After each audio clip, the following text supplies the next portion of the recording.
Ya debería estar grabando.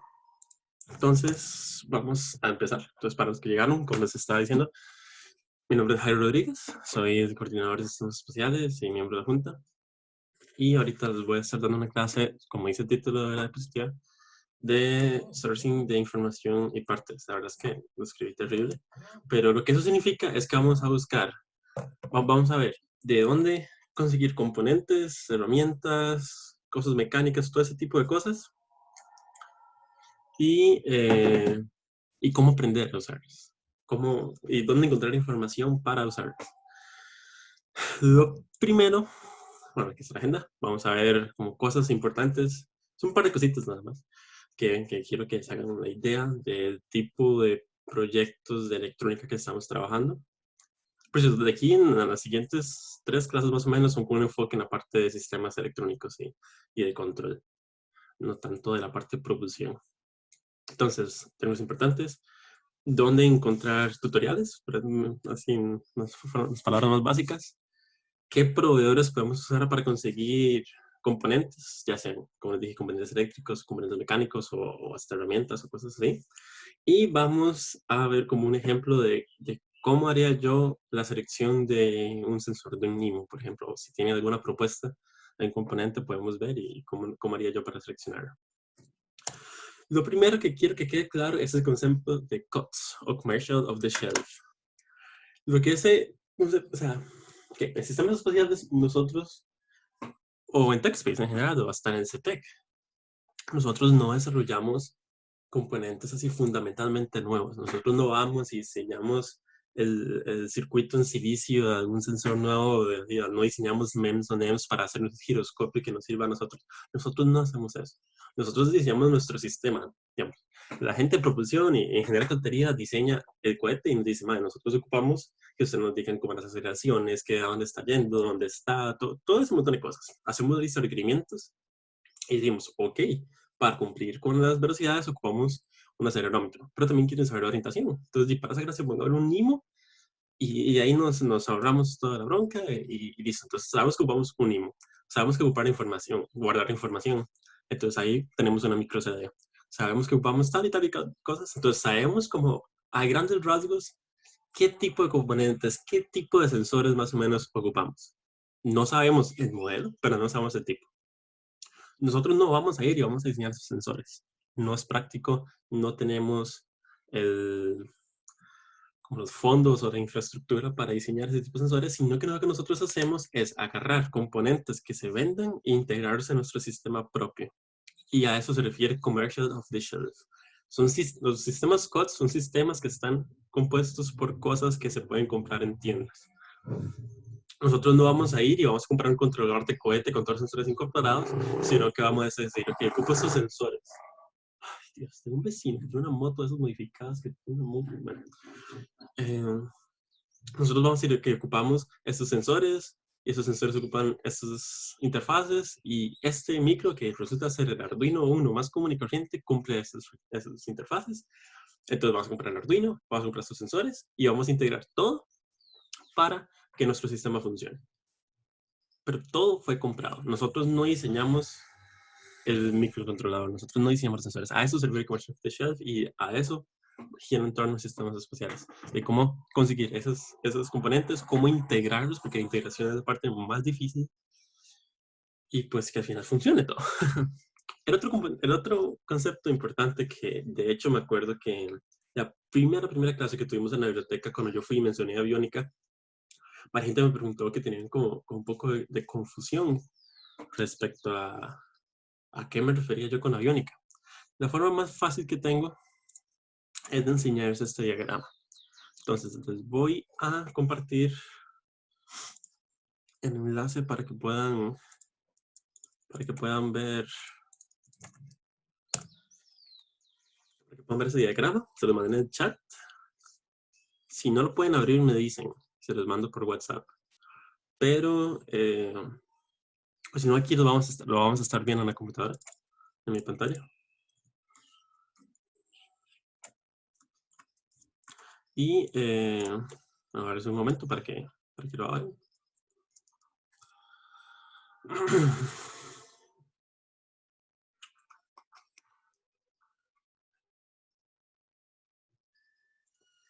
¿Alguien me puede decir si les sirvió, si lo pueden ver? Ok. Entonces, esto es una cosa increíblemente bonita, que es el diagrama de todos los sistemas y componentes de, el Falcon 9. Entonces, probablemente ustedes han visto, es más, quiero hacerlo así. Vamos a buscar Falcon 9, así, sin más, una foto. Y lo que yo quiero es que ustedes me digan, cuando ven esta cosa tan preciosa, cuando ustedes ven esa foto, quiero que me digan, o sea, ¿qué partes del cohete ven ahí? Porque claramente se ven, y se ven los motores, ¿verdad? Se ve el fuselaje, la estructura. Hay un montón de gases saliendo de la estructura, entonces y claramente tiene tanques, ¿verdad? Criogénicos. Y arriba, pues tiene fairing perdón. Entonces, está el fairing y adentro podemos asumir que hay un satélite o alguna carga. Pero lo que no se ve es lo que hace que todo eso funcione. Porque, o sea, ¿cómo encendemos los motores? Yo no estuve en las clases de propulsión, entonces no sabría decir si no sé si se los dijeron, pero los inyectores ya son otros 100 pesos. O sea, ¿qué pasa si los inyectores fallan? Tenemos que esperarnos un rato antes de ir a acercarnos. ¿Cómo? Y si los inyectores fallan, vamos a tener un sistema redundante para que funcione. Y eso es para motores sólidos. Estos son motores líquidos, donde yo controlo, pero tengo el throttle o el empuje. Yo puedo controlar cuánta fuerza me está dando cada motor. Luego yo tengo el gimbal. Yo puedo orientar los motores en alguna dirección para que me genere un torque y me hagan girar el cohete. ¿Y qué pasa si yo solo tengo como un cable para cada cosa y el cable se jode y se me explota el cohete? Eso no es una solución. Entonces, ahora, viendo el diagrama, quiero que vean todo. Abajo pueden ver la leyenda, quién está. Entonces, todo lo que tiene un color son diferentes fluidos. Y todo lo que es una flecha negra implica datos y comandos, o sea, electrónica. Y quiero ahora sí que vayan a lo largo del diagrama viendo por encima y quiero que vean la cantidad de flechas negras comparadas con tuberías de fluidos o líneas de fluidos. Hay muchísima más electrónica involucrada en un cohete como el Falcon 9 que, eh, que control de fluidos. Si vamos de arriba para abajo, ¿qué pasa?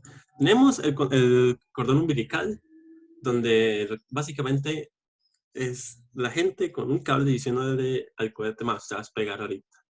Y cargar todas las baterías, todo el control, todo y se fija que todo esté bien. Después se tienen, de aquí para arriba es la tapa del payload, donde ahí va el satélite o lo que sea. Entonces hay sensores para ver si se separaron. Y es que da eso, por ejemplo, dice que usa actuadores hidráulicos para separar el payload del cohete.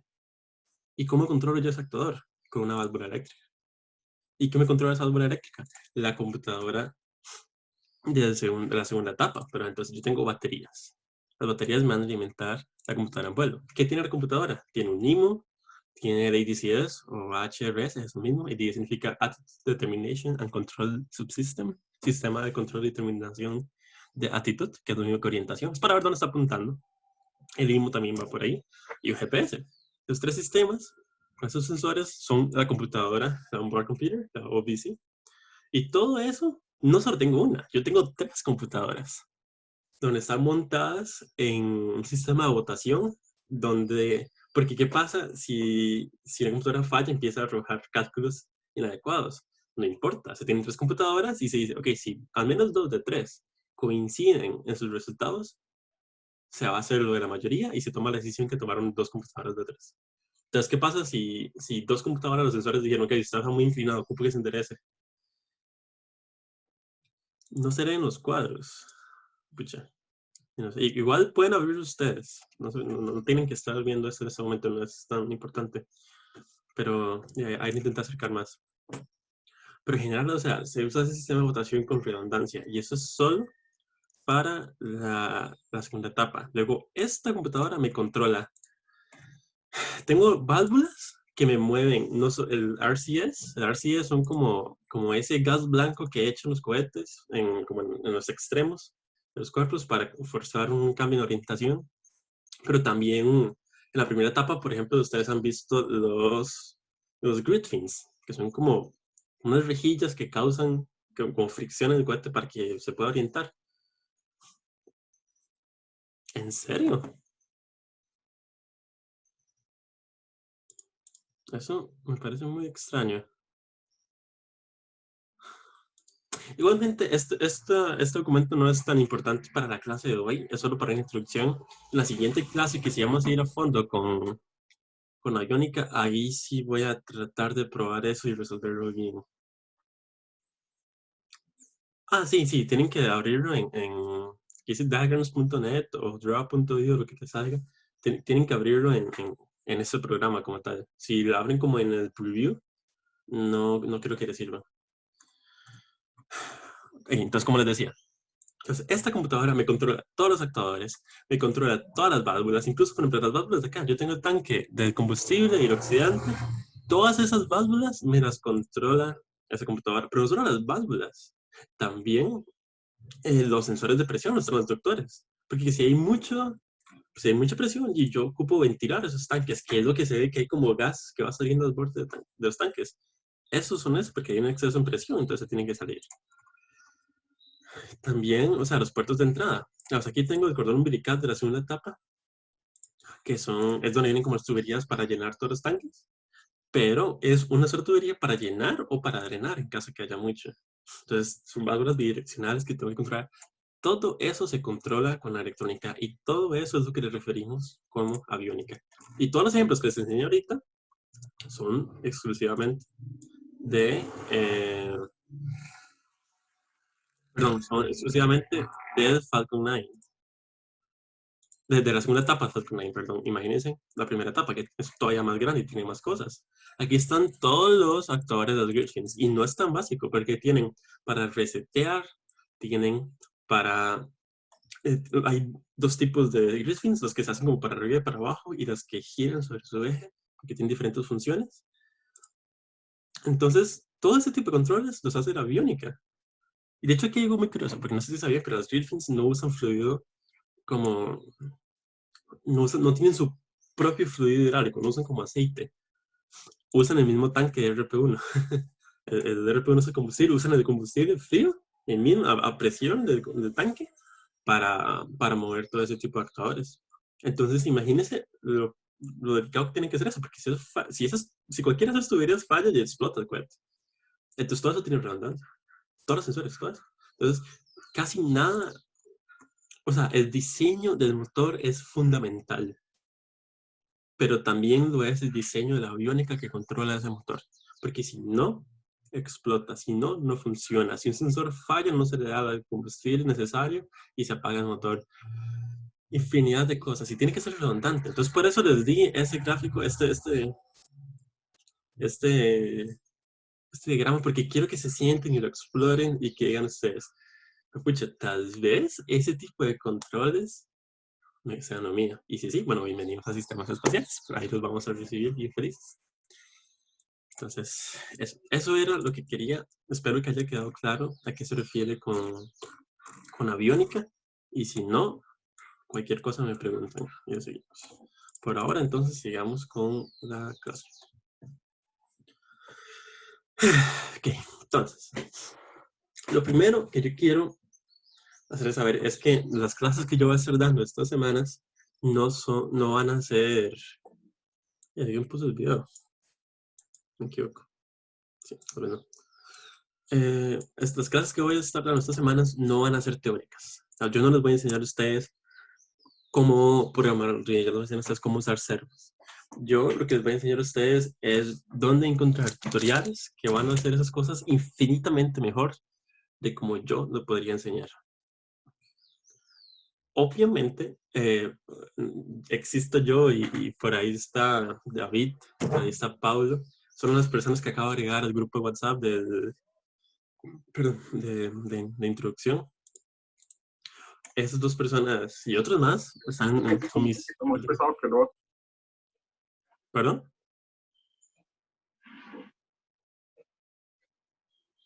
No sé si fue sin querer que habló o si me está preguntando algo.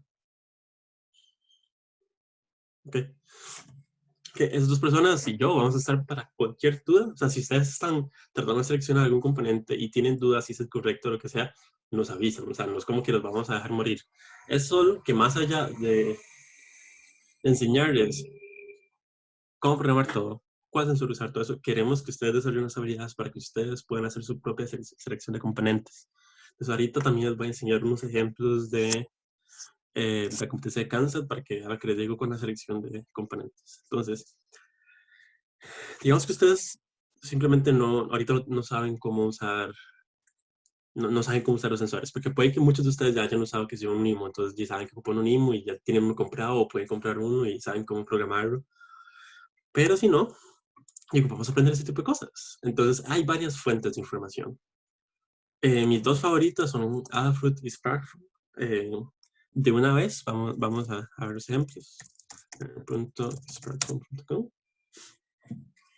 Sparkfruit, como tal, es una tienda de componentes. Ellos diseñan, o sea, si ven una PC roja, probablemente es de ellos, es muy común. Y si ven una azul o negra, es de Adafruit, es como muy típico. Micro JPM es un distribuidor autorizado a ellos, entonces muchas de las cosas que compran de micro son de ellos dos. Entonces digamos que ustedes, no sé, se compraron una Raspberry Pi y quieren aprender a usarla. Quieren aprender a usar servos. O, qué sé yo, quieren saber cómo usar un transistor, lo que sea. Entonces, eso es una base de datos y tutoriales mejores de los que yo podría explicarles a ustedes. Y quiero que vean por qué es que lo digo. Digamos que ustedes quieren aprender a cómo usar los servos. Perdón, aquí voy a ponerlo para que sea una sola página todo el tutorial. Entonces, como ustedes bajan, les dice, ok, no es necesario, pero si ustedes quieren, aquí les enseñamos qué es PWM, que es cómo hacer una salida pseudoanalógica en un sistema digital, por ejemplo, que sería un DAC, cómo seleccionar motores y explicar cómo funcionan los servomotores. Entonces, aquí mismo explican cómo que tienen servos estándar, que solo tienen como 180 grados más o menos, servos de rotación continua que pueden girar constantemente. Y dice que esto se controla el grado de que va y aquí se controla la velocidad a la que va. Y todo eso. Entonces luego dicen que así significan los cables, se van a conectar, estos son los voltajes que usa, los rangos, y luego dicen, ok, si usted quiere, puede usar un controlador de estos. De hecho, bueno, al menos yo cuando llevé máquinas eléctricas de mecatrónica, un laboratorio era cómo hacer un controlador de un servo con un PWM. Esto es un controlador así, pero con un 555. Esto es un controlador así a patas, ¿sabes? Eso no se conecta a un microcontrolador de ningún tipo. Entonces ahí sin cómo usarlo. Eso me parece la verdad es que muy tonto. Pero digamos que aquí les dicen exactamente cómo usar un Arduino con un servo. Entonces les dice cómo conectarlo, qué puertos, tienen que ver que los pines no... Usted no puede limitar un servo con un pin digital porque quema el Arduino, entonces ahí se lo dicen en rojo y todo. Les dan todo el código, les dan tips o problemas. O digamos que usted tiene una Raspberry Pi. La Raspberry Pi no tiene PWM. Ay, por Dios. Se puso un chapulín a la puerta de mi casa. Y se partió frente a mi casa. ¿Qué? Ok. Es una Raspberry Pi. Las Raspberry Pis no tienen PWM. Entonces dicen, ok, usted ocupa un hat. Un hat es como un shader. Es un componente que se le clava básicamente a la Raspberry Pi encima y aumenta las funciones que tiene. Entonces, hay hats que son directamente para que usted use servos o PWM. En el rover, de hecho, tenemos una de esas para manejar la dirección. Entonces, aquí dice que usted conecta ese hat, conecta los pines así, les dice exactamente cómo instalar, les da todo el código, les dan tips por si tienen problemas. O digamos que usted quiere usar un joystick. Ok, entonces usted conecta el joystick. En pan and tilt es una unión entre dos servos para tener movimiento en dos ejes. Entonces se puede mover en como mejor vean la animación, que es más fácil ver que yo les explique. Pero entonces ahí dice cómo controlar eso con un joystick. Y les dan el código. Y les dicen cómo cambiar todo. Y problemas y cuidados que tienen que tener. O, como les decía, la Raspberry Pi. Digamos que ustedes se compran una Raspberry Pi y quieren como empezar a usarla y ver qué. Entonces aquí les dicen exactamente cómo usar el micro CD, qué tipo de micro CD se ocupan, qué sistemas operativos les sirven, cómo grabar ese sistema operativo aquí, que eso tiene un Raspberry Pi muy fuerte, entonces, ok, ocupa poner un disipador para que no se caliente, cómo instalar ese disipador, luego, cómo conectar, qué adaptadores se ocupa, dependiendo del monitor que usted tenga. Tiene exactamente todo paso a paso para usar su Raspberry Pi desde cero. Y, o sea, y estos tutoriales, se los digo, en serio, no ocupan conocimiento previo. O lo que buscamos antes, el transistor. Aquí les dicen, esto es como literalmente la clase de la lógica de transistores condensada. Porque, o sea, si yo les enseño estas presentaciones de analógica que yo llevé, sí, era mucha teoría de silicio y dopajes y ese tipo de cosas, pero eventualmente nos daban tablas donde decían que si usted conecta su transistor de esta manera, va a funcionar como interruptor. Pero si es PNP, tiene que conectarlo de esta otra manera. Si lo conecta así, lo que va a hacer es amplificar. O en general, era como un recetario. Aquí está el recetario resumido. Entonces, que usted quiere usar un transistor como un interruptor. Ok, aquí está. Dicen, y aquí les explican todo lo que yo les expliqué, porque puede que algunos de ustedes no sepan qué es un transistor. No importa, aquí les explica exactamente qué es un transistor, cómo funciona. Luego llegan aquí y ya dicen, ok, yo quiero usar un transistor como un interruptor, porque eso es un uso muy común del transistor. Que en vez de yo llegar y tocar un botón, yo tengo una señal de un Arduino que funciona como ese dedo que toca el botón. Entonces, si está usando un NPN, tiene que conectarlo así. Para que se encienda le pone 5 voltios y para que se apague le pone 0 voltios. Si está usando un PNP, tiene que conectarlo así. Y queda en el ejemplo de un motor. Entonces, ven, el transistor aquí es análogo a un interruptor aquí. Entonces, todo esto aquí se lo explican y le explican mil cosas más. Pero aquí esto es un oscilador, porque lo que hace es cambiar entre cuando se enciende esto y se enciende esto, basado en la carga y descarga de estos capacitores y bla, bla, bla. Entonces, todo ese tipo de funciones, o sea, estos tutoriales son mejores que yo, así, directamente. Entonces, yo lo que les recomiendo es usen esta información para sus proyectos. Si ustedes no... Si ustedes no saben algo, lo más probable es que aquí haya un tutorial de esto. Y va a ser un tutorial maravilloso. Y si no lo logran entender, o si no encontraron algo, o cualquier razón, no importa, nos pregunta. Para eso está el grupo de WhatsApp, para eso está el grupo de Telegram, o nos hablan por privado, o nos llaman, o sea, cualquier cosa. Para eso estamos los Project Managers y yo, el coordinador de introducción y de sistemas especiales y todo eso. Es para ayudarles a ustedes. Pero si, o sea, lo que usted hace como ingeniero electrónico, mecatrónico, computadores, lo que usted quiera, es ir aumentando su caja de herramientas. Pero esto de acá, estas páginas, ya son una caja de herramientas grandísima, enorme, externa, con tutoriales buenísimos. Digamos, aquí no son muy básicos con transistor, pero eh, nada, por ejemplo, digamos que los módulos basados en LoRa o directamente los LoRa que tenemos y quieren saber cómo usarlos. Bueno, buscar LoRa, sin más. Y este es el radio que estamos usando. Y este módulo directamente es de acá. Esto es el microcontrolador y el módulo de radio que estamos usando en la caja de ignición la caja de ignición con la que vamos a encender todos los cohetes que ustedes hagan. Esto es un módulo de radio, sí, directamente. Entonces ve que tiene una pinta verde aquí, pequeñita, tal vez no sé si lo pueden ver en la conferencia, pero tiene una pinta verde. El color de esa pinta le dice la frecuencia de la que trabaja, pero en algún lugar, en esta página, está esa misma información. Entonces, básicamente, este radio, tenemos varios comprados de estos. En TechSwiss tenemos como 6 o más, creo. Son para Kansas, no son para uso de nosotros directamente, pero yo estoy seguro que si están ahí nos avisan que algo se puede hacer.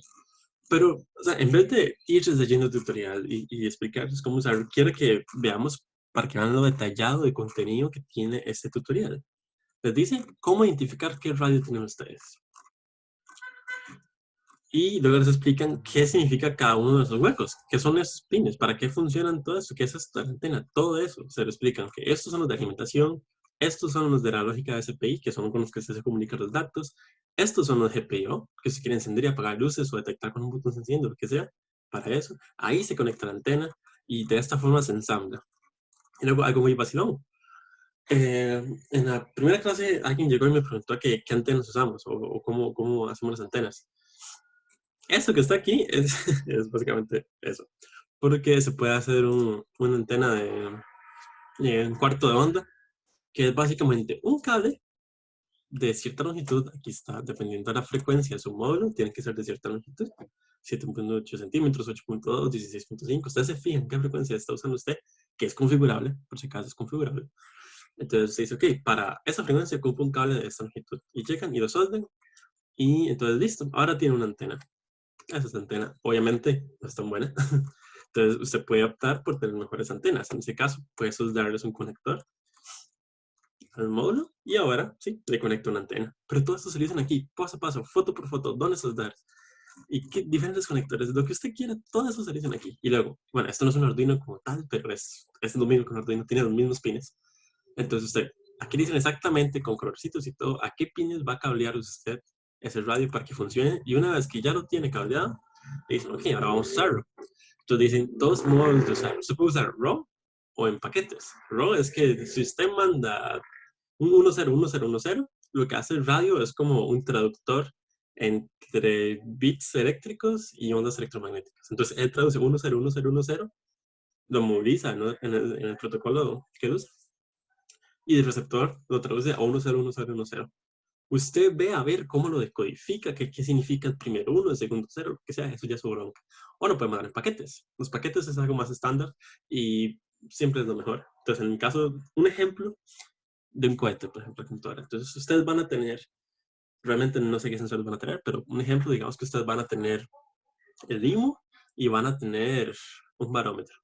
Entonces, cada vez que ustedes van a telemetría, ustedes quieren decir que, por ejemplo, la hora, el número de paquete que está, el estado de cohete, como si estaba ascendiendo, si ahora va cayendo, si está en la plataforma de lanzamiento, todo eso. Quieren decir como los datos del giroscopio, los datos del acelerómetro, los datos del magnetómetro, luego los datos del barómetro, la presión o la altura, o lo que haga falta, la temperatura, los sensores que ustedes tengan. Y entonces lo que hace el paquete es le dice, ok, hola, soy el paquete número tal, la hora es tal.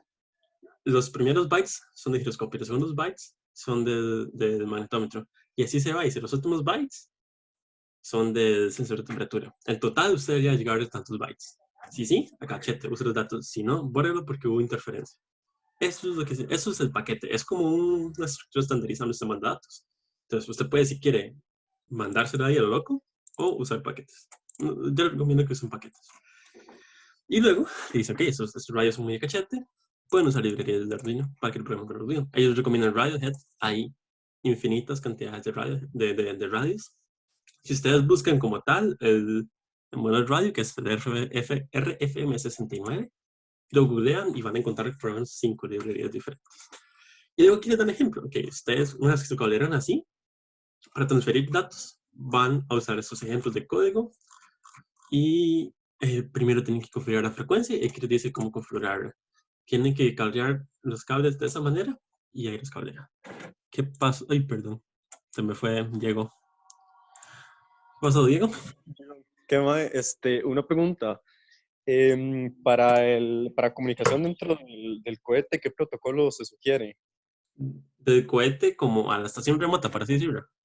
O digamos, no, digamos como dentro del cohete, las distintas partes, qué sé yo, estoy utilizando no sé, un Arduino de computadora, de vuelo, y yo quiero comunicarme no sé, el barómetro, entonces puedo utilizar, por ejemplo, un I2C de protocolo. Sí. Eh, pero esa es mi pregunta, ¿qué protocolo se sugiere? Puede ser I2C, puede ser ¿cómo se llama el otro? Ok. Yo les recomiendo I cuadrado C o I2C. Ujú. Es que se puede hacer daisy chain, se pueden conectar muchos sensores en el mismo puerto, entonces al final reduce el tamaño de la PCB, reduce si usan PCB o reducen el número de cables que van a usar. En general es bastante óptimo.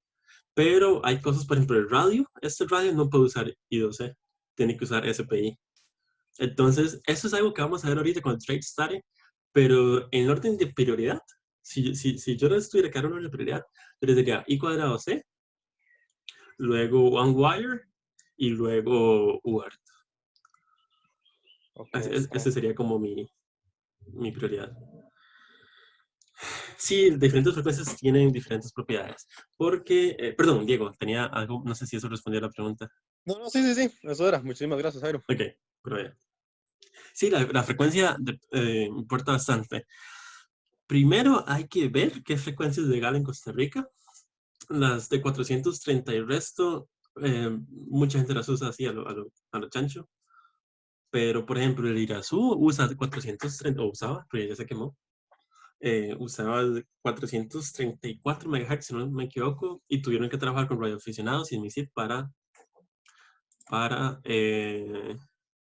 perdón, para reservar, no, como para pedir permiso, para licenciar la frecuencia. Entonces, pero realmente no sabría decir, ahorita no sé cuáles frecuencias son abiertas. Lo otro, a menor la frecuencia, mayor es el rango de transmisión. Entonces, un radio de 433 MHz va a tener más rango que uno 900. A nuestro nivel de infraestructura, digamos, el módulo, si usted usa una antena, cuarto de antena, a nivel práctico probablemente tenga el mismo rango, porque ya no van a ser limitantes de, como de frecuencia o de cantidad de radiación electromagnética, sino van a ser más limitantes de... Exactamente, que a nivel práctico entre estas dos frecuencias, de la banda 900 y la banda 435, eh, en teoría la 435 tiene mayor rango, pero menor tasa de transferencia de datos. A nivel práctico probablemente no tenga ninguna limitante. Yo les recomiendo usar 900 MHz. Hace que la antena sea más pequeña, porque como la longitud de onda es más baja, efectivamente el cuarto de onda es más pequeña, entonces la antena es más pequeña y tiene una alta transferencia de datos. Ahorita, bueno, de una vez, por ejemplo, para el Miravalles estamos trabajando con control activo porque vamos a tener alerones. Esto significa que tenemos que tener una frecuencia de muestreo de los sensores muy alta. Y de paso, nos importaría estar mandando esa frecuencia constantemente a una computadora remota. Eso significa que podemos transferir muchos datos muy rápido. Y en ese caso nos importa más la mayor frecuencia, porque vamos a tener una tasa de transferencias más alta. Y eso sí se puede notar. Ahorita tengo los valores numéricos de cuál es la tasa de transferencia de 465 MHz versus 900, pero sí hay una diferencia. Igual con el rango. El rango, como les digo, es más notable si usan antenas de verdad, como de un duck antena o cerámica o un patch. O sea, si usan antenas de verdad, ahí sí probablemente sí noten la diferencia. Y la otra razón por la que tal vez no noten la diferencia es porque vamos a tener limitantes más como de problemas de línea de vista, como que pueden haber edificios de camino, que, bueno, a nivel de cohetes no, pero a nivel de robots, por ejemplo, sí. Donde puede que el robot esté a otro lado de otras paredes. Y una baja frecuencia va a tener mayor penetración entre las paredes. Entonces puede que en ese caso sea mejor la baja frecuencia por la penetración.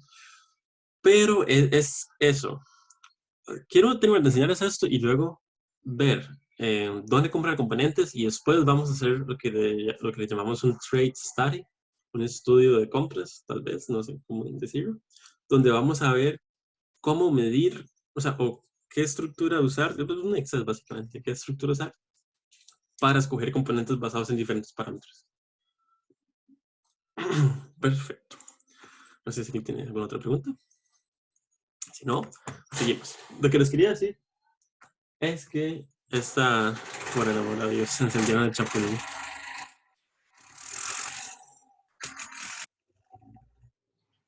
Bueno, gracias. Que esos tutoriales le dicen a usted así como paso por paso cómo configurar esto. Cuando yo nunca había usado un radio de ningún tipo, yo llegué, yo vi este tutorial, yo no lo voy a buscar la primera, porque, sí, porque aquí están los pasos, o sea, para todas las excepciones. Dice, si estás usando este micro, entonces usa esta configuración. Si estás usando este micro, usa esto. Si estás usando un Arduino Uno, usa esto. O sea, le dicen exactamente muchas posibilidades y muy detallado. Y es muy probable que leyendo esto, ustedes van a saber, van a entender más claro cómo usar este radio que si yo se los explico. Es es que esta gente gana plata para hacer esto. Entonces, en general, todo este tipo de tutoriales son muy buenos. Digamos, y si vemos aquí, demasiado código, demasiada documentación, demasiado troubleshooting, de que si tiene problemas, de lo que sea. Todo es diferentes usos, aplicaciones, diferentes módulos, librerías, o sea, todo eso están en sus tutoriales. Y como digo, SparkFun también tiene tutoriales de LoRa. No solo, no solo, no solo Adafruit. O sea, todo eso se puede encontrar en estas páginas. Entonces, eso es lo que yo quería dejarles claro con esto. Que las fuentes de información encontrar este tipo de información es lo más importante que ustedes pueden hacer. Que es la mejor habilidad que ustedes pueden desarrollar es en un TechSpace. Como decía. Okay, esto que es ligeramente outdated no es ni tan ligeramente, es como severamente desactualizada. Pero quiero que la vean. Esto es más como a la gente que le interesa robótica sobre cohetes, por así decirlo. Pero esta página fue donde yo empecé a aprender sobre robótica. Entonces, ellos tienen aquí un tutorial de un robot que cuesta $50. Bueno, $50 hace como 10 años o más. Pero es que, ¿sabes? Hecho de cartón y cosas. Pero quiero, o sea, más allá de que aprendan a hacer ese robot, quiero que lean sobre cómo este MAE estructura el proyecto que es un robot, las partes en las que divide, porque se divide entre lo básico. Entonces, aquí se habla de la motivación, qué se va a aprender, qué ocupa hacer, qué partes ocupa. Ese es nuestro PDR, para así decirlo, en cuanto a documentos entregables. La parte mecánica hace, ok, ¿cómo se va a hacer? ¿Cómo vamos a construir el chasis? Porque muchas veces usted va a tener electrónica pichísima que funciona, pero ahora de montar coples, de montar todo en un chasis común, de la caja, de montar todo. Y aquí hay varias gente que está en el rover. Ustedes pueden preguntar en el chat.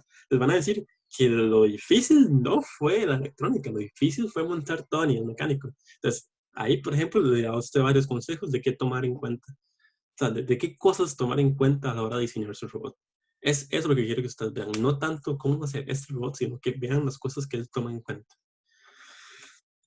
Entonces, electrónica programación. Por ejemplo, veamos lo que ellos usan en instrucción. Entonces dice, ok, ¿estás realmente con ganas de aprender? Ok, ¿qué cosas, bueno, qué habilidad necesita usted? ¿Qué programas puede usar? Y la importancia de seleccionar partes, porque el diseño es una cosa, pero la selección de componentes es igual o más de importante. Sí, como las baterías, las herramientas que ocupa, qué tipo de robot, ese tipo de definiciones, el preguntarse qué tipo de robot voy a hacer, puede sonar muy tonto, pero en eso estuvimos como 2 meses en sistemas especiales, tratando de encontrarle una misión científica al rover. Por el momento, o sea, estamos construyendo un chasis y todo, y hablamos de que va a ir a volcanes y no sé qué, pero en ese momento no tiene ningún tipo de instrumento para medir algún volcanes. Pero estamos construyendo el chasis para que en algún momento pueda. Teníamos un objetivo. Tenemos que si empezamos a montarle cosas, sin un sentido, el robot no va a tener rumbo, no va a tener una orientación, va a ser muy chido, pero no va a poder hacer nada específico. O sea, no va a poder ir a arreglar ningún problema. Y nosotros lo que ocupamos en TechSpace es tener un impacto en Costa Rica. Luego aquí habla de chasis. Entonces dice, ok, las ruedas. Y dice, ok, vamos a usar servos para mover ruedas. ¿Cómo va a montar usted esas ruedas al rover? En este caso es muy fácil porque las ruedas son de cartón. Entonces usa el mismo tornillo que se usa para el brazo para el cuerno del servo, y lo usan y atornillando directamente. Ok, entonces ya sabe cómo montar eso. ¿Cuál va a ser el chasis? Entonces es una placa de plástico. O dice que puede usar unos palillos chinos. O en general da un montón de opciones. Pero entonces lo que quiero, como les digo, lo que quiero que ustedes aprendan de aquí no es tanto cómo armar este rover, sino que vean como el tipo de decisiones que este man tiene que tomar. Y me gusta mucho que es de $50, porque yo les puedo, no sé, algún paper de Boston Dynamics o algo así. Pero como este es un tutorial para hacer un robot lo más barato posible, les da ese enfoque a pensar cómo reducir costos, que es nuestro diferenciador en TechSpace. Porque sí, mucha gente en el mundo ha hecho rovers, mucha gente ha hecho cohetes o lo que sea, pero nosotros tenemos que ver cómo diablos lo hacemos con poca plata. Entonces también son cosas que este maestro toma en cuenta aquí, de cómo escoger todo eso. Y luego aquí habla de robótica, qué baterías, qué componentes, que todo se va a hacer en una placa perfecta. No, ahorita cuando lleguemos a la parte de la progra, van a ver por qué les digo que es muy desactualizada. Digamos, las fotos, los screenshots del tutorial son en Windows XP. Entonces, o sea, no tomen todo al pie de la letra. Y este ma usa un Atmega 8, que es el abuelo del 328, que es el que usa el Arduino actualmente. Entonces, ¿qué significa eso? Que en vez de usar en vez de programar con C y en ese programa antiguo, ustedes pueden usar Arduino directamente. Entonces, ese es el tipo de cosas que quiero que vayan notando este tipo de tutoriales. Y no solo este tutorial, o sea, aquí hay un montón. Esa sección de skills, de habilidades, eso se aplica muchísimo. Se aplica de, ok, habilidades de mecánica. O qué tipo de actuadores hay. Entonces aquí hay, ok, si usted quiere aprender sobre, ¿por qué es ese formato de mierda? ¿No? Si quieren aprender motores AC, que nunca los vamos a usar, motores DC, motores brushless, cómo hacer que un servo sea a prueba de agua, actuadores lineales, cómo modificar un servo que sea de estándar, que sea rotación continua, tutoriales sobre servos en general, o muscle wire, no sé si han escuchado muscle wire, es un nitinol, es un cable que tiene memoria, entonces ustedes lo enrollan, lo calientan, forzando que esté en forma enrollada, luego lo estiran y cuando pasa una corriente, el más se enrolla. Entonces, eso puede ser un actuador similar a un músculo, en caso que esté usando un humanoide, por ejemplo, o un solenoide, o un motor a pasos. Entonces, aquí es como un índice de diferentes actuadores, de diferentes sensores. Una clase que vamos a tener nosotros, probablemente la siguiente, va a ser parecida a esto. Vamos a hablar qué tipos de actuadores hay, qué tipos de sensores hay, qué tipos de microcontroladores hay, qué tipos de interfaces hay, como para que ustedes, no para que ustedes sorprendan de memoria, sino para que cuando ustedes estén leyendo este tipo de cosas, ustedes digan como, ah, sí, yo escuché esto me suena, y puedo leer más aquí. Ese tipo de cosas es lo que quiero que se hagan una idea con todo esto. Algo muy importante son las baterías. Eh, ¿Cómo alimenta usted un robot? Porque como usted hace pruebas y todo, y muy, muy a cachete, con que sea un cargador de celular, una fuente de laboratorio, todo eso, pero el momento que usted tiene que empezar a pensar en baterías, se va a dar cuenta que son muy caras, o son muy pesadas, o no hay de las que ustedes ocupan.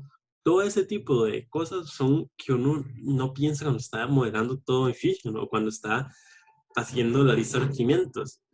Ese es el tipo de habilidades extra, no de conocimiento de silicio, de transistor, sino de cómo llegar a implementar un proyecto, ya sea un robot o la computadora, un cohete, todo ese tipo de cosas, que ocupa que ustedes desarrollen durante la introducción.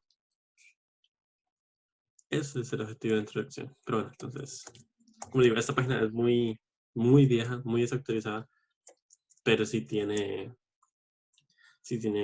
unas otras cosas. Ya está, va a caer muy mal, pero Google.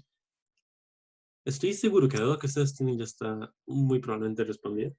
Hay veces que no se los quito, pero estoy seguro que si ustedes están tratando de compilar un error, tratando de compilar un código en un Arduino y les da un error, ustedes googlean así literalmente ese error y decir, ok, tiene que hacer esto. Y listo, y se arregló. Googlear es una habilidad muy grande. Y si usted lee historias de gente que les dan ascensos o les dan más responsabilidad por el hecho bueno, ellos dicen como yo no tengo la menor idea de cómo hacer nada, yo es que googleo todo. Pero es que googlear es una habilidad. Es algo que se desarrolla y cómo buscar esa información es lo que importa.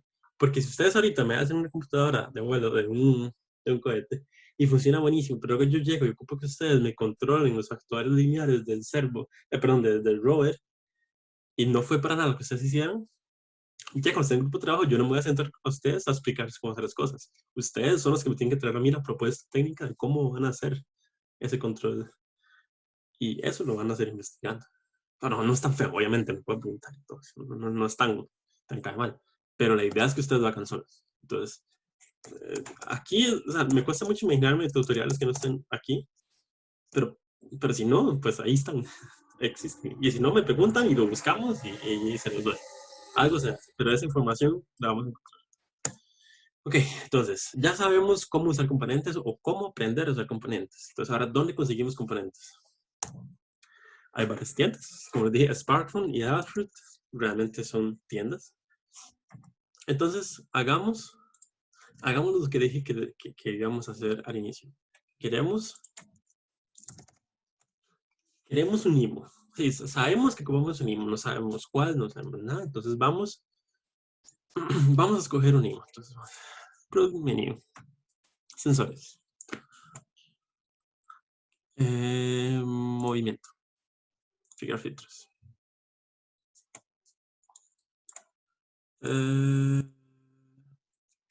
Aquí hay un IMO, sin más. Entonces, por el momento. Y luego aquí dice que aquí tengo la categoría IMO directamente. Entonces, todos estos son IMOs. Entonces, vamos a abrirlos todos por un momento.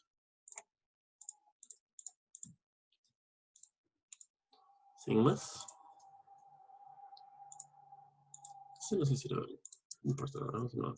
Entonces, ya abrí literalmente todos los productos que dicen que son IMOs. Sin más. Entonces, ahora vamos a ir descartando.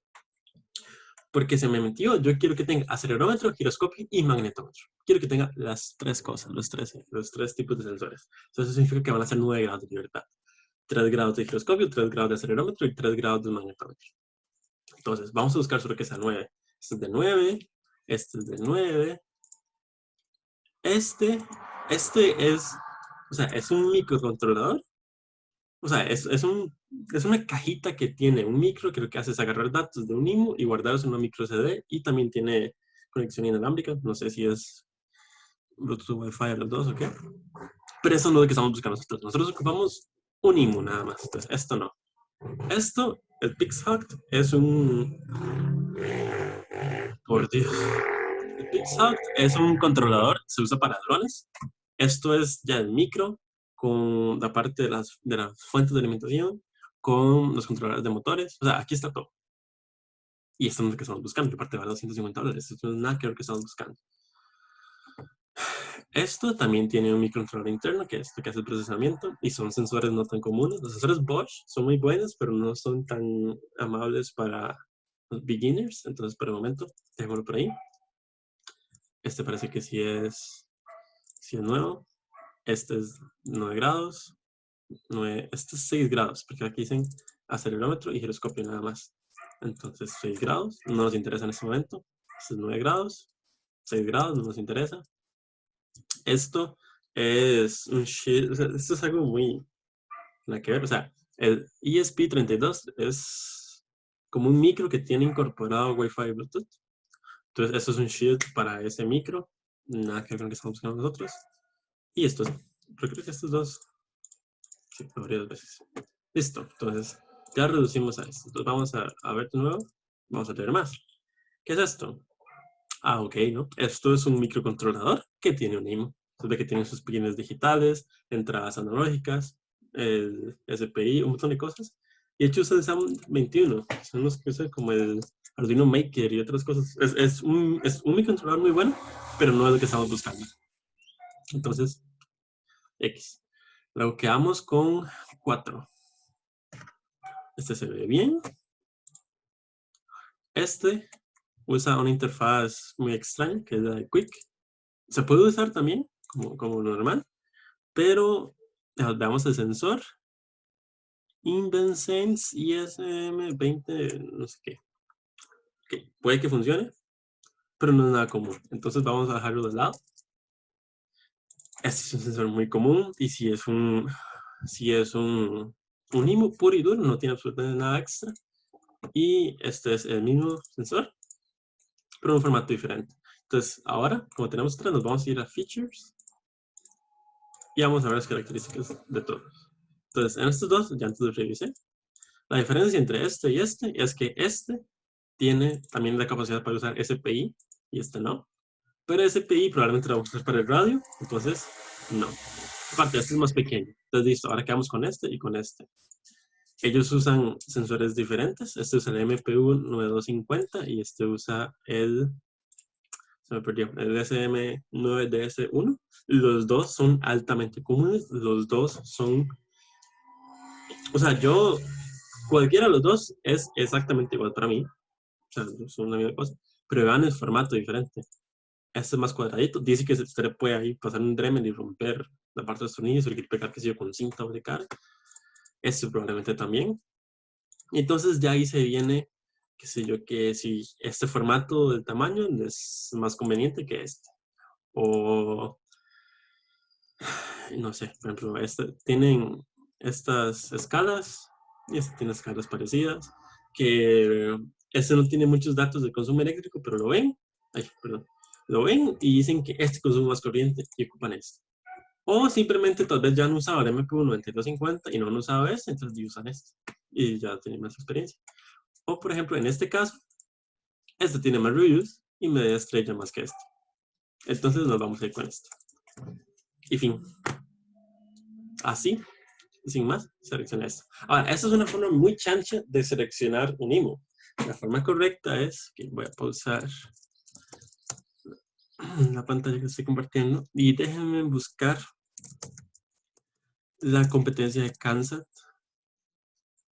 Kansas Competition 2019.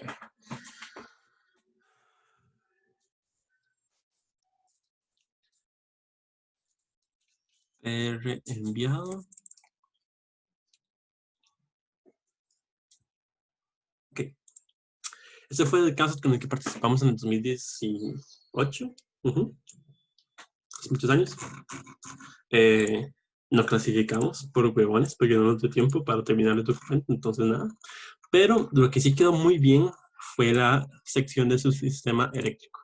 Entonces, por ejemplo, quiero que vean eso. Este documento como tal se llama el PDR. La última clase que vamos a tener es de ciclo de vida de proyectos, donde se habla de las fases, desde el planteamiento, desde la factibilidad, diseño primario, luego que se diseño crítico y luego ya construcción del prototipo, construcción de la versión final, testeo, todo ese montón de fases. Si no me equivoco, vamos a tener una clase al final de... O sea, la última clase va a ser de eso. Pero a grandes rasgos, nosotros vamos a tener 3 documentos para cada proyecto. Vamos a tener el PDR, que es este, el Preliminary Design Review, que es donde ustedes tienen ideas, pero especificadas. O sea, ustedes dicen, ok, el rover, y es un rover, ok, pero va a tener 6 llantas, y entre estas opciones de llantas, escogimos estas. Entre todas estas opciones de motores, escogimos estas. Va a tener un brazo, ¿por qué? Porque lo va a usar para agarrar, no sé, los juguetes de mi hermano, que están en el suelo. Entonces, ok, ¿cuántos grados de riqueza quiere ese brazo? ¿Qué ceros va a usar? Todo este tipo de cosas. No es que quiero que me den progress, no es que quiero ver fotos de cables o de circuitos ya hechos. Esto es diseño preliminar, nada más. Entonces aquí, bueno, de hecho algo que nos bajaron puntos es que no teníamos índice. Pero va subsistema por subsistema por todo lado. Entonces, este es el sistema de sensores. Y lo que algo que nos pedían es lo que se le llama el trade study.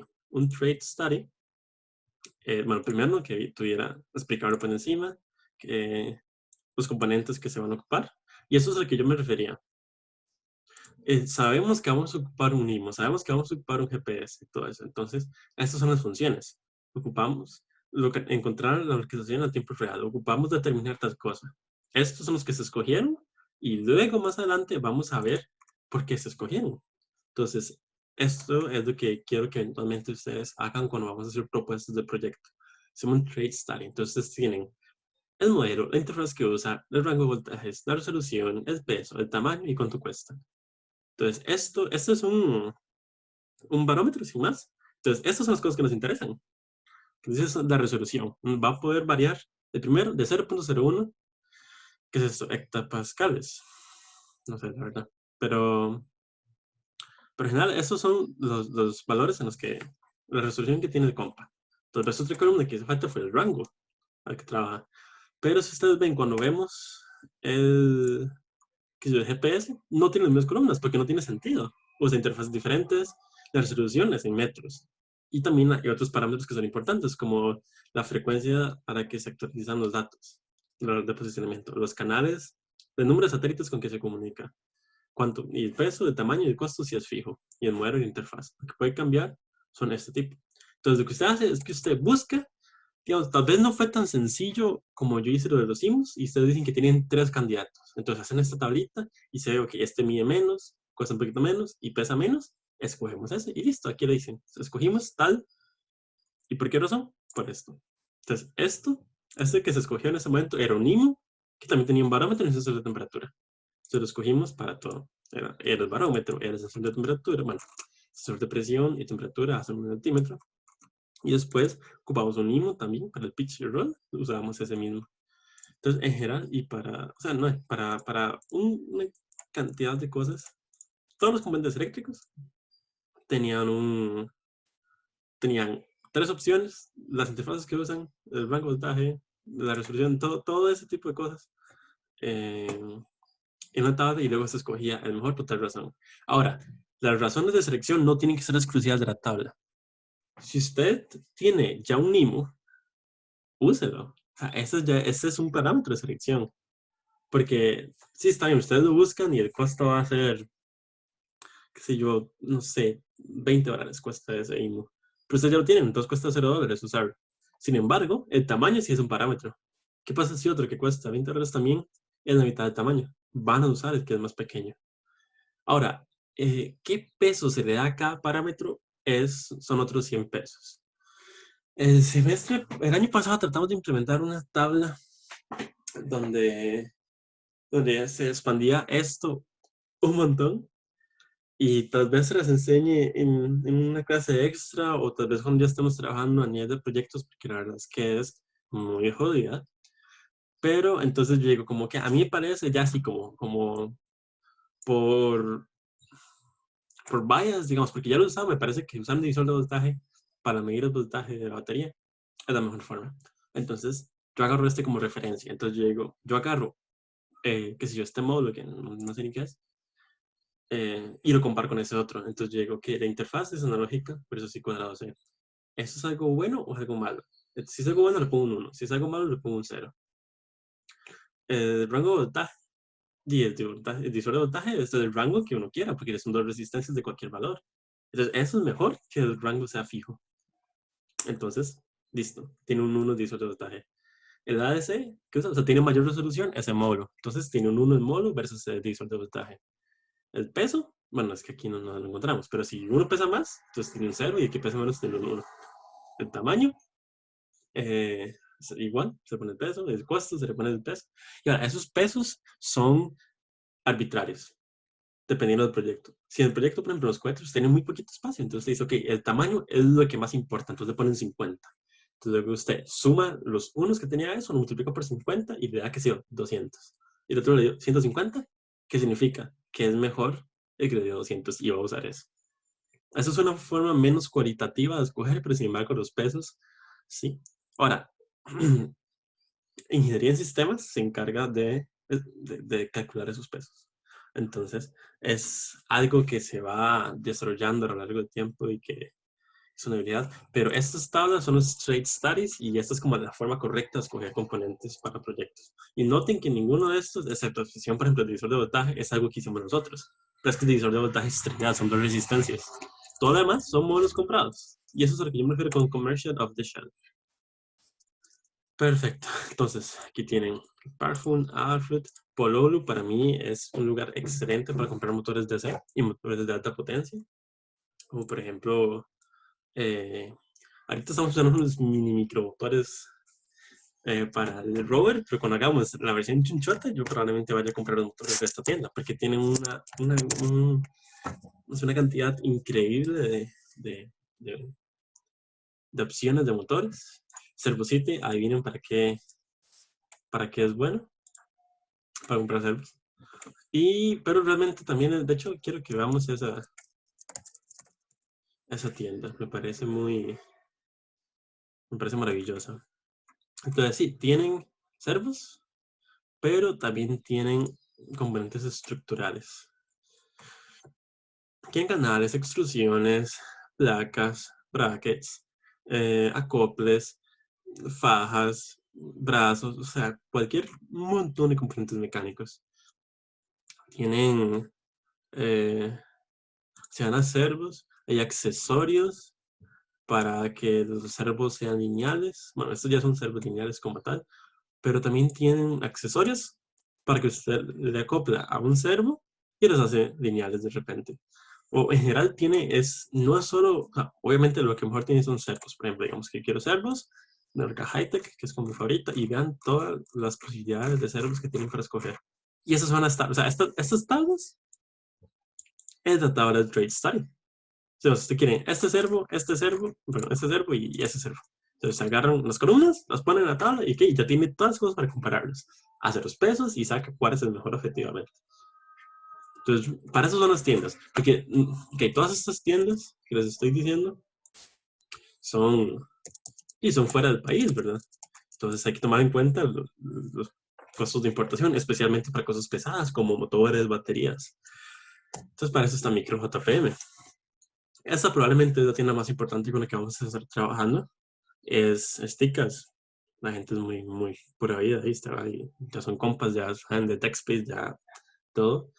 Ellos son revendedores, tienen casi todo el catálogo de, bueno, no quiero decir todo porque es muy grande, pero tienen muchas, muchas, muchas cosas de Sparkfun y Alfred y se pueden hacer encargos y también tienen un montón de componentes más genéricos, por no decir chinos, que están bien. Y, o sea, y dependiendo de quién lo atienda, o sea, hasta puede pedir como consejos de qué motor le recomienda para tal cosa o qué cosas le recomienda para tal cosa, ¿no? O en general. Hay muchas veces que no tienen las cosas, pero si no las tienen, ellos las encargan y eventualmente van a ver.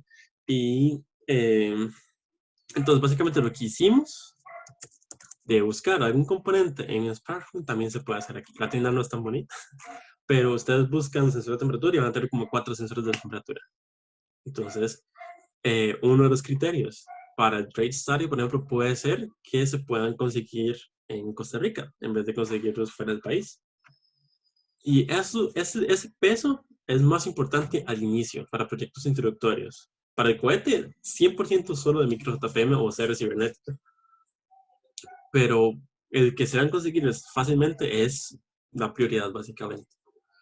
Pero para proyectos más avanzados, más especializados, como por ejemplo, tal vez ciertas cosas de mirabaches, vamos a ocupar conseguirlas fuera del país, o para la versión 2 o 3 del rover, ya vamos a empezar a comprar cosas fuera del país, porque ocupamos esas cosas así de especializadas. Entonces, el peso que se le asigna que se puede conseguir en Costa Rica es menor. Entonces, además de micro JPM, también les puedo recomendar CR Cibernética, que es bastante bueno, pero ellos no tienen tienda física. Esto sí es una tienda en la que ustedes van y ya hablan con la gente que están viendo y todo. Se reciben indicaciones de compras por internet. Y puede irlas a recoger o entregarles, pero o sea, es como con tiempo de anticipación. Los amigos usted llega que compre y se va. Y bueno, está Fausto Jara, pero mejor. Ni siquiera quiero darles publicidad. Pero Fausto Jara es una tienda que lleva como unos buenos 60 o más años. O sea, Fausto Jara, el señor que se llama Fausto Jara, estuvo cuando, o sea, hay un cuadro así, se ve como en blanco y negro de hace cualquier cantidad de años y no sé, la historia de esa tienda es vacilona, pero es que no tienen nada y son un dolor y nunca tienen el teléfono y no tienen página, ¿sabes? Si usted quiere saber si hay algo falso, tiene que ir a la tienda y todo, entonces, mejor no. Ok, entonces eso es todo lo importante de las partes electrónicas, pero ya hablamos que las partes mecánicas son iguales de importantes. Y realmente es donde uno encuentra más problemas, que los acoples. O sea, el rover no funciona antes de la cuarentena por los acoples mecánicos. Directamente es para eso. Entonces, ¿y qué me refiero con partes de hardware? Me refiero con estructuras como el chasis, como extrusiones, tuberías de aluminio, todo ese tipo de cosas. Materiales, como en MDF o acrílico, plásticos en general. Acrílico es riquísimo, es mi favorito, pero por ahí me han dicho que es muy malo para el ambiente. Entonces, MDF. Pero si el MDF se les moja, RIP. Entonces, eso. Eh, tornillos y cómo montar todo. No tienen que ser tornillos, pueden ser adhesivos, pueden ser hasta cinta doble cara, no importa. O herramientas. Todo ese tipo no son componentes electrónicos, pero hay que comprar también. Entonces, ¿qué opciones hay? Eso sí, yo lo recomiendo casi que 100% comprarlo en Costa Rica. Porque, bueno, Aceros Cartago, si ¿qué es Aluminios Cartago? También se llama, o no recuerdo el nombre, pero hay muchas opciones de conseguir materiales metálicos ahí cerca de Cartago. Justo en la parte como en la salida para la pista interamericana hay un montón de ferreterías y cosas buenísimas, donde se pueden conseguir un montón de materiales buenísimos. O está EPA, que en EPA hay de todo, literalmente. Entonces pueden ir a EPA también. Y imagínense que la caja de ignición, me van a matar por ahí, pero la caja de la que está hecha la caja de ignición, lo vamos a conseguir en Pequeño Mundo. Es una idea. Pero lo que quería más que todo era darles como hacer los cartagos a mí me encanta, yo he comprado de ahí y todo. Pero lo que más quería era eso, que supieran que esto es mejor comprar en Costa Rica. ¿Por qué? Por el peso. Bueno, normalmente los materiales van a ser sumamente pesados e importarlos va a ser muy caro. Entonces es mejor comprarlos en Costa Rica. O a lo mejor, o sea, todavía mejor es el TEC. En el LIME usted puede conseguir MDF, puede conseguir acrílico y, bueno, no sé si hay otros materiales así como basirones, bueno, cartulinas y papel y eso, pero no sé qué tan relevantes para nosotros. Pero en general, ahí se trata de corte láser e impresión 3D y es baratísimo. O sea, en ningún lugar se va a conseguir corte láser o impresión 3D tan barato como en el Line. De verdad, se lo recomiendo. Y es muy fácil de usar. Ustedes hacen los planos en 2 dimensiones de las cosas que quieren cortar, les ponen un color específico que les dicen ahí en el Line y un grosor de línea específico y listo. Ya, bueno, y un tamaño de hoja específico. Pero son, o sea, son cosas triviales. Y se los da al operador y se hacen el corte en unos minutos y listo, ya tiene su chasis. Con eso se pueden hacer engranajes, se pueden hacer el chasis, las cajas donde ha montado todo, todo este tipo de cosas. Bueno, cajas es también algo que se puede conseguir en micro. Hay muchas, muchas opciones. Cajas de proyectos, como con huecos ya como centralizados o cajas contra agua, para hacer de taladra huecos y le pone copias especiales y cosas así.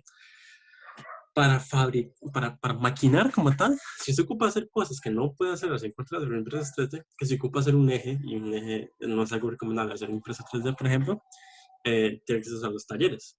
Mi taller favorito es el de la Escuela de Diseño Industrial. Está al frente del comedor nuevo, o de la biblioteca ahí, pues, está la escuela, y detrás de la escuela está el taller. Es como el taller de Mante, pero mejor y más bonito y la gente más pura. Usted llega y ahí la gente dice, sí, sí, sí, venga, tome la herramienta y dale, bimba. Y como material, ok, aquí tenemos descartes, úselos. Y es un amor, esa escuela es un amor. Ya hemos ido para varias cosas y en serio, esa gente es maravillosa.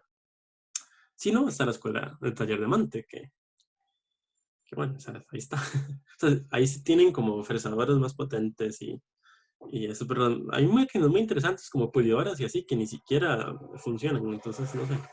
Pero tienen esas opciones y yo les recomiendo, de verdad, si es algo que pueden hacer en corte láser o impresión 3D, háganlo en el TEC. Les va a salir mucho más barato, es muy fácil. Cualquier cantidad de cosas se pueden hacer con esos dos servicios. Impresión 3D y es para cosas en 3 dimensiones, corte láser es para más como placas o cajas o cosas de ese estilo. Y luego está el Delta. Creo que en esta clase estamos 2 o 3 asistentes de ese laboratorio y el Delta. Específicamente, nosotros trabajamos en la parte del Fab Lab, que es de manufactura avanzada. Y entonces lo que hacemos ahí es que ustedes nos llegan con un diseño ya hecho y decimos, me ocupo imprimir un 3D. Entonces ahí nos sentamos y optimizamos el plástico que se va a usar, las geometrías, o decimos, no, ok, para que resista más, cámbiale esto al diseño y viene y lo imprimimos. Y es más como una gestión más micro a que mientras en el Limey usted lo da y si está bien, eh, bien, y si está mal, también. O sea, ellos no hacen trabajo por este. El Delta es más así, más personalizado, pero sí es muy importante saber que ahí ya tienen que llegar con diseños bastante bien hechos y con ciertos fundamentos. O sea, no les vamos a hacer el proyecto a ustedes. Les vamos a dar consejos de diseño, si vemos problemas, nos arreglamos, ese tipo de cosas, pero eso. Y sale mucho más barato porque es con plástico TechSpace. Es que ahora el Delta se unió a lo que es STEC, que STEC antes era, sí, STEC era el salón 323 del K1, del edificio electrónico, el tercer piso, era esa aula, digamos, ahí se hizo el satélite y todo. Pero ahora el CETEC ya se transformó y el CETEC constituye el laboratorio de GNC, de Guidance, Navigation and Control, que es el 323, el laboratorio de comunicaciones satelitales, que es el 511, y el Delta. Entonces el Delta ahora forma parte de CETEC y por lo tanto TechSpace puede hacer uso de ese laboratorio. Entonces ahí tiene acceso a ese tipo de cosas y pertenece a la escuela de mantenimiento. Y es manejado por el profe Otárola. Entonces esas son las opciones del TEC. Y por último, ya para ir terminando, quiero que conozcan McMaster-Carr, que puede que les haga la vida muchísimo más fácil. Esto son proveedores ya más industriales que otra cosa más industriales de otra cosa que de componentes mecánicos o hidráulicos, ese tipo de cosas. Digamos que nosotros queremos, no sé, una tuerca. Entonces, queremos tuercas hexagonales, comunes y corrientes, nada estrambótico. Y eso es cualquier cantidad de tuercas. Entonces, en vez de ir con ese tipo, vamos a ir aquí. Entonces, no queremos que tengan block, ni que tengan flange, ni que sean spacers. Queremos que sea una tuerca. Vamos a usar el sistema métrico, que somos costarricenses. De acero inoxidable. Y el perfil va a ser estándar, no queremos nada exótico. Y va a ser para tornillos M4. Y listo, ya se redujo a todo este tipo. Entonces, ¿qué tenemos? Comunes y corrientes. Estas son para la rosca inversa. Ay, ¿dónde está el M4? Eso es para rosca inversa. J y Z es para el estándar japonés. Y esto es para cosas corrosivas, que yo creo que TechSpace no necesariamente va a usar tuercas en lugares donde hayan corrosión. Pero ok, entonces digamos que queremos esta sin más. Y quiero de ser inoxidable, no de color negro. O sea, los dos son de ser inoxidable, pero no con el acabado negro. Entonces hizo detalles de producto y vean la maravilla que es esto. Se puede conseguir el modelo 3D. Entonces está para SolidWorks o en cualquier otro formato. Que sé yo, no sé. Aquí está bien, está. De SolidWorks, perdón. Entonces lo guardan y listo. Tienen la parte, la tuerca ya hecha en Solid. Y es que no son solo las tuercas, es todo el catálogo que ellos tienen tienen el modelo 3D. Cualquier componente que esté más cerca, bueno, excepto ya hay maquinaria como, ay, por Dios, o sea, un respirador no va, o sea, la ropa de protección no va a tener el modelo 3D, pero componentes mecánicos, elementos mecánicos sí están en 3D, fajas, o sea, todo este tipo de componentes mecánicos tienen el modelo 3D aquí, no lo tienen que diseñar ustedes, lo pueden conseguir de aquí. Y si no me equivoco, lo pueden comprar. Yo nunca he comprado aquí. He escuchado gente que ha comprado pequeñas cantidades y no tienen problemas. Y he escuchado gente que sí ha tenido problemas porque les cancelan la orden por ser una orden muy pequeña. Que esa gente solo le vende como a consumidores industriales y cosas así que unas cantidades. He escuchado de todo. Yo no he comprado, pero puedo meter las manos al fuego por esta gente. Vale, les voy a enseñar en Fusion. Bueno, cuando abra. Yo uso Fusion para modelar principalmente. Y Fusion tiene incorporada una función de importar modelos en 3D de Mastercard nativamente. Cuando sí, bueno, okay. Mientras tanto voy a compartirles. Tengan paciencia, por favor. No sé por qué está orando tanto. Elías. Ok. Compartirles Fusion 360. ¿En serio tengo que iniciar sesión? Ok. Bueno, segundo.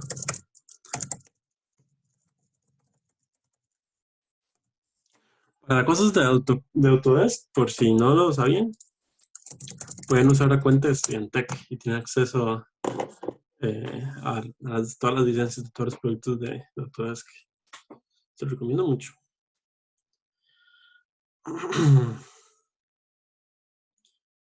Fío, mensaje de confirmación que no me llega. Pero es que no planeaba, no había pensado en enseñarles esta función hasta ahorita y por supuesto que cuando ocupo enseñárselos no me funciona, ¿verdad?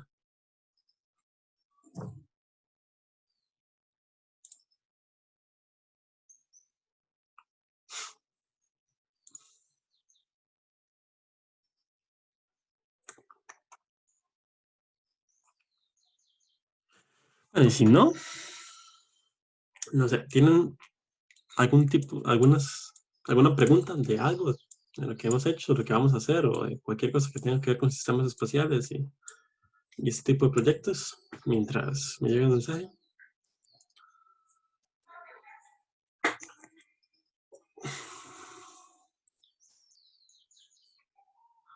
Sí, Wimos no lo he trabajado, pero tengo entendido que, que la idea de esos módulos es que son de muy bajo costo. No he usado la plataforma de Wimos como tal, pero sí he usado el SEP ESP8866 y he tenido muchos dolores de cabeza con ese Mac. Ahora, si usted lo usa y le funciona, adelante. Pero en lo poco que yo lo he usado, tuve muchos problemas con que se briqueaba muy fácil, que las pruebas no funcionaban. Fue en el 2017, fue hace 3 años. Entonces puede que de aquí a eso haya aumentado un montón. Pero si la razón para usarlo es porque usted ocupa Wi-Fi y Bluetooth, yo le recomendaría el ESP32. Es como la misma familia de módulos, pero tiene muchísimo más soporte a nivel de comunidad y como que es más, ¿cómo decirlo? Como más, no más oficial, porque ambos son oficiales, pero es que el ESP328622, bueno, no me acuerdo ahorita el número exacto, es muy,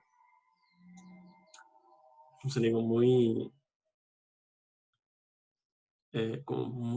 hay muchas imitaciones, o sea, cuesta mucho conseguir como un módulo que de verdad funcione. Entonces, como digo, si a usted le funciona, si usted lo agarra y lo programa y hace lo que usted tiene que usar y funciona, perfecto. El problema es si no.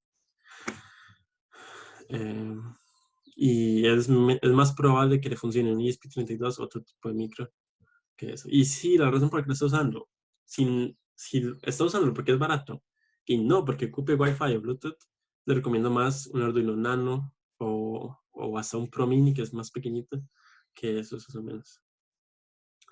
Para este proyecto, la banda, no, la banda 2.4 GHz tiene considerable menor rango y mucha menos penetración. O sea, 2.4 GHz es la misma que usa el Wi-Fi, ¿verdad? De hecho, tal vez por ahí va su pregunta. Pero ahí sí, le aseguro que no va a alcanzar, o sea, muy probablemente va a tener pérdida de conexión con el cohete por cuestiones de rango y en general de penetración. Digamos, si lo está haciendo para un rover y el rover pasa a través de unas cuantas paredes, módulos como el ESP32 o más que todo el ESP8266, ya por el tamaño físico y pequeño de la antena y la poca potencia de transmisión, va a tener problemas de conectividad. Para el proyecto final de curso, yo recomendaría más usar un módulo de 900 MHz o de 435. Listo. Alguien tenía la mano levantada y ya se fue, no sé quién era. No sé si lo puede levantar de nuevo. Nunca me llegó a saber.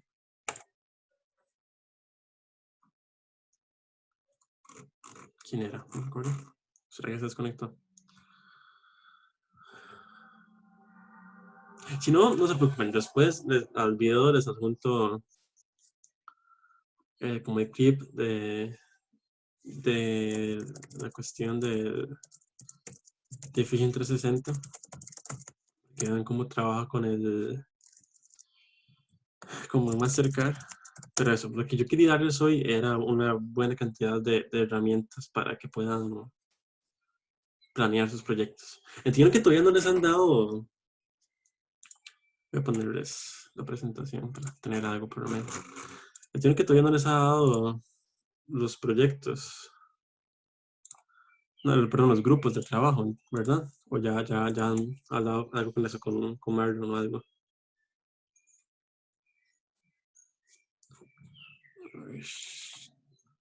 No se desmutea. ¿Por qué no se desmutea? Diego, creo que usted se muteó solo. Dale, ahí está. Es que la otra vez no me muteaste, entonces me sentí incómodo. Solo. No sé cómo habíamos quedado con los grupos, pero desde el primer día algunos ya habíamos hecho grupos. No sé qué pasa con esos, digamos. Y no sé si el resto ya les hicieron grupos. Yo tenía la consulta de que en el grupo que hicimos, como el primer día o el segundo, el que yo llegué, una de las muchachas que está con nosotros es de materiales, pero tengo entendido que ellos están haciendo como algo para una clase o algo así. Ajá, o sea, sí les digo que la gente de materiales que está para un curso tienen que hacer el proyecto introducción a proyectos aeroespaciales de TechSpace y tienen que hacer el cohete al final del curso. Ahora que he entendido, ellos van a estar aparte. O sea, la gente de ese curso de materiales van a hacer sus grupos propios con gente de ese curso. Entonces, en ese caso, yo creo que mejor grupo aparte. Es lo que he leído de lo que ha dicho Ricardo en los grupos de WhatsApp. Yo realmente no estoy tan metido en la vara. Sí, creo que ella tiene su propio grupo en el grupo, pues. Okay. Yo creo que ella tiene su propio grupo en el curso, eso. Uh-huh. En el curso creo que ella tiene su propio grupo y nada más fue como que el primer día nos pusimos ahí, pero la pregunta era por eso, porque ya hemos trabajado bastante con ella. Ella fue la que se encargó de hacer como el diseño de externo del cohete y todo eso, con Open Rocket y todo lo demás. Entonces quería preguntar, digamos, bueno, no sé si vos sabes si hay algún problema o si irá a haber algún problema con el profe del grupo o algo así, del curso. Hasta donde yo sé, no hay problema.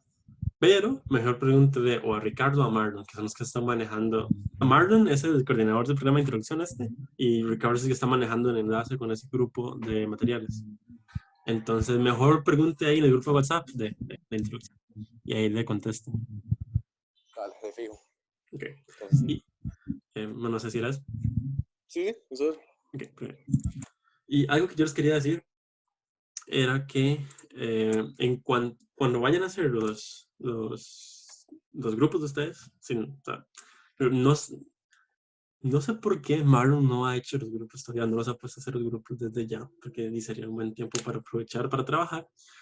Pero probablemente la idea es que los hagan o ya empiecen a trabajar cuando regresemos de la cuarentena. Entonces, cuando están armando los grupos, yo sí les diría que más allá de irse con compas, traten de tener un grupo balanceado. Y yo conozco gente que está en introducción, que estaba en la parte de telemetría y cuando se graduó, por así decirlo, cuando terminó el curso, se mandaron a la parte de propulsión. Eso está bien, pero y más bien eso está todavía mejor, porque hay interdisciplinaridad y ese tipo de cosas. Pero la idea es que en cada grupo de trabajo haya alguien que lo que quiera hacer es la parte electrónica y alguien que lo que quiere hacer es la parte de propulsión y que lo que quieren hacer es la parte de fuselajes. Obviamente, probablemente no alcance gente con esos intereses para cada parte, pero eso sería lo ideal, porque así, porque así no van a haber problemas que gente que solo le interesa mandarse con la parte electrónica va a tener que enfocarse en una parte que tal vez no les interesa tanto. Entonces, eso es lo ideal y eso es lo que yo les diría que busquen. Y tal vez hasta les sea más fácil balancear entre ese lado porque va a ser menos difícil. Porque digamos, si mi madre que es full electrónica tiene que ponerse a hacer la parte de propulsión, no va a ser tampoco... Ok. ¿Por qué no lo dice en el chat, Ricardo?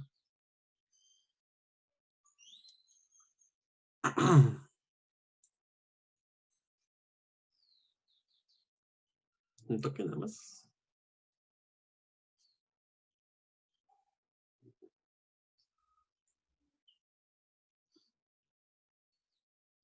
Bueno, el punto es que por ahí me dijeron que los grupos se van a hacer por ahí, pero sí es eso, o sea, la idea es que el grupo sea balanceado para que no tengan tantos problemas. ¿Dónde está? Como digo, probablemente la misma gente que hace los grupos va a tener problemas con ese balanceo, pero sí, lo más fácil va a ser como que se puedan dividir esos subsistemas.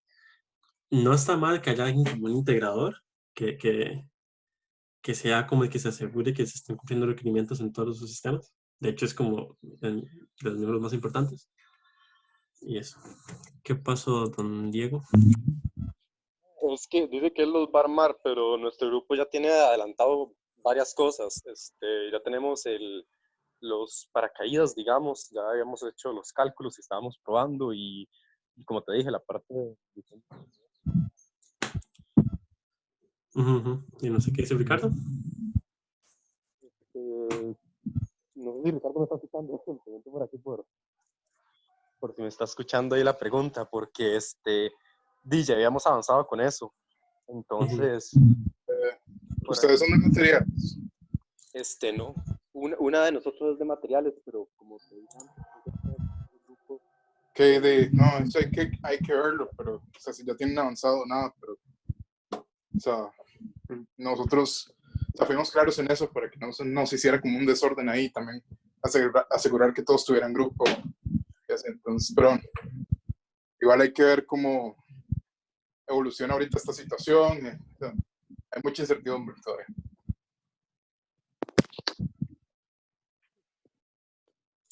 Algo de jefe. Pues eso. Espero que les haya sido de utilidad. Probablemente fue muy aburrida la clase. ¿Sí? Bueno, Diego, si está hablando, no se lo escucha. No, de hecho creí que me habías muteado, con. Ok, listo. Que, espero que haya sido útil la clase. Y tal vez aburrida, pero útil. Esta presentación les voy a pasar para que tengan por ahí referencias a las cosas que les envié. La próxima semana tengo que definir exactamente qué tema vamos a ver, pero probablemente vamos a ver por encima qué tipos de componentes eléctricos hay, para que sepan qué opciones tienen. Es más como para la gente, ya la verdad que está desde cero. Y la que sigue, vamos a agarrar ese diagrama que vimos del Falcon 9 y vamos a ver exactamente las partes eléctricas para ver, porque esa es la clase de aviónica, es para ver, porque es pensando más a futuro, a nivel de nosotros aquí en TechSpace con los juguetes sólidos, no vamos a tener ese nivel de detalle, pero sí quiero que vean como, ok, tengo válvulas, ¿cómo voy yo a controlar? ¿Cómo se controlan válvulas en general? O actores como servos, o bombas, o sensores de presión, entonces, de tanques que están a cientos de PSI, ese tipo de cosas son lo que vamos a ver. Esa es una clase, va a ser menos directamente útil para el proyecto del curso, pero creo que va a ser bastante interesante. Entonces, la siguiente es la que va a ser. Ay, ya bien empiezo con estas varas. Listo. Pues bueno, entonces. Dice, listo. Es que hay unos de estos que son bien huevones. Y entonces en las siguientes clases vamos a estar viendo esas otras cosas. Si no tienen más dudas, seguimos entonces. Espero unos minutos para quien tenga unas dudas y si no, nos vemos la próxima semana. Pura vida, Jairo. Entonces.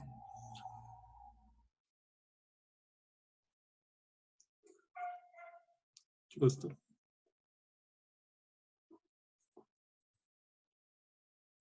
Prueba ya.